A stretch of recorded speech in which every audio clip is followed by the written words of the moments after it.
নতুনদের উদ্দেশ্যে একটা কথাই বলতে চাচ্ছি, সফলতা আপনারা দেখতেছেন। এই যে আমার মনির ভাই, উনি দীর্ঘদিন পরিশ্রমের পরে ফেসবুক থেকে যেই টাকা আর্ন করছেন, আপনারা আজকে তার মুখ থেকে ওনার সফলতার গল্পটা শুনতে পারবেন। তো মনির ভাই, আপনি বলেন আপনি শুরুটা কিভাবে করছিলেন ফেসবুকের? ফেসবুকের শুরুটা হয়েছে, আমার এই ছোট টং দোকানের মতো একটা দোকান দিয়েছিলাম। তো ওইখান থেকে আমি একটা ফেসবুক খুলছিলাম। খোলার পরে আমার জীবনের কালকে $350 আমি পাইছিলাম দীর্ঘ অনেকদিন পরে। আলহামদুলিল্লাহ। গাইস, আপনারা দেখতেছেন আমার মনির ভাই কিন্তু অনেক কষ্ট করছে এই ফেসবুক প্ল্যাটফর্মে।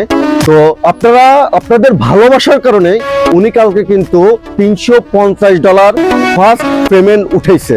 তো আজকে উনি ফার্স্ট পেমেন্ট উঠানোর পরে উনি একটা দোকানে আয়োজন করছেন। মনির ভাই ফেসবুক থেকে যে সফলতা অর্জন করছেন, সেই সফলতা উনি কিন্তু একাই ভোগ করেন নাই, আমাদেরকে সবাইকে নিয়ে উনি দেখেন সফলতা নিয়ে আসছেন।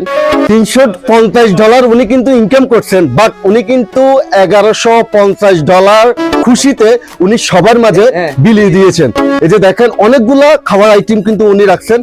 আর তো আপনাদের যাদের বাইসাইকেলের কোনো প্রবলেম থাকবে, আপনারা অবশ্যই মনির ভাইয়ের সাথে যোগাযোগ করবেন। যাদের স্কুটির প্রবলেম আছে, সাইকেলের প্রবলেম আছে, অবশ্যই আমার ডিসক্রিপশন বক্সে আমি মনির ভাইয়ের নাম্বার দিয়ে দিব, আপনারা ওনার সাথে যোগাযোগ করতে পারবেন। ইনশাল্লাহ উনি যথেষ্ট পরিমাণ হেল্পফুল একজন মানুষ, আপনারা আশা করি ওনার সাথে কথা বললে বুঝতে পারবেন। তো সবাই দোয়া করবেন। আর মনির ভাইয়ের আইডিটা আমি মেনশন দিয়ে রাখবো আমার আইডিতে, আমার ভেরিফাই পেজ থেকে, অবশ্যই আপনারা দেখতে পারবেন। তো মনির ভাইকে সবাই অল টাইম সাপোর্ট করবেন, আপনাদের ভালোবাসায় উনি সবসময় চাচ্ছে।